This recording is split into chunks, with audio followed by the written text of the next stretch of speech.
A crime with no apparent reason. A Kentucky state trooper shot to death after pulling over a driver for the first time tonight. You're going to hear what happened at the frantic moments before that trooper was killed. Trooper Cameron Ponder lost his life in a traffic stop in western Kentucky. The News 4i team has obtained the complete investigative report into what happened that night. It includes interviews with Good Samaritans who tried to help and the people in the car driven by the killer. The I-Team's Alana Otler now with the exclusive details. Brenda Tiffany says when her son died, shots fired at 85. He's been hit. He's passing out. Part of her died too. My spirit left me, and I died inside that night. A night that haunts the mother of the slain trooper. A night for the first time told through the voices of the people who were there. So I was like, okay, this God, please let us be okay. It all started at 10:20 at night. Trooper Cameron Ponder pulled over Joseph Johnson Shanks of Missouri for speeding. In the car, Johnson Shanks, his two nieces, and two small children. And when Ponder realized the driver's license was revoked, Ponder offered to put them up in a hotel. That's when Johnson Shanks sped off, confusing his niece Tyra. I just wish he would have listened to me and I did any of the running.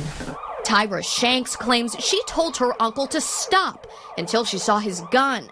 At that point, she just prayed. I held my son and he went to sleep. So I was like, okay, this God, please let us be okay. Now chasing behind, Trooper Ponder makes what would be his final request. Permission to pit? Yeah. The pit maneuver was supposed to block the driver. Instead, Johnson Shanks shot the trooper before running off into the woods. Hiding, he sent out a Snapchat. Don't see anybody know who I love all y'all, man. I did something I ain't mean to. I'm regretting. On the interstate, Ponder was fighting for his life. And while dispatchers could not reach him, two Good Samaritans did. I don't really know what to say here. I just pulled over. I heard gunshots. This officer, I don't think he can breathe well. Zach Schaff and John Schiffer pulled over after spotting the officer's cruiser. Kept saying, "Sir, you all right? Can you hear me?" About a mile away, Johnson Shanks was still hiding in the woods.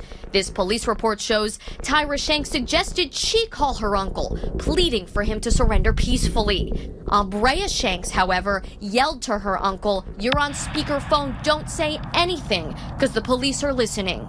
Police then moved in, found him hiding in a tree with a gun. When he refused to drop it, police opened fire.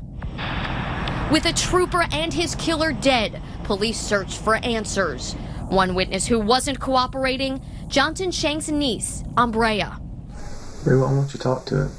I really don't need to. Why is that? Because I don't need to. Investigators did wonder if Johnson Shanks had been affected by his participation in the Ferguson protests in 2014. Has he talked about not liking the police? I can't answer that question for him. But I never heard him say nothing about not liking Why would he just shoot?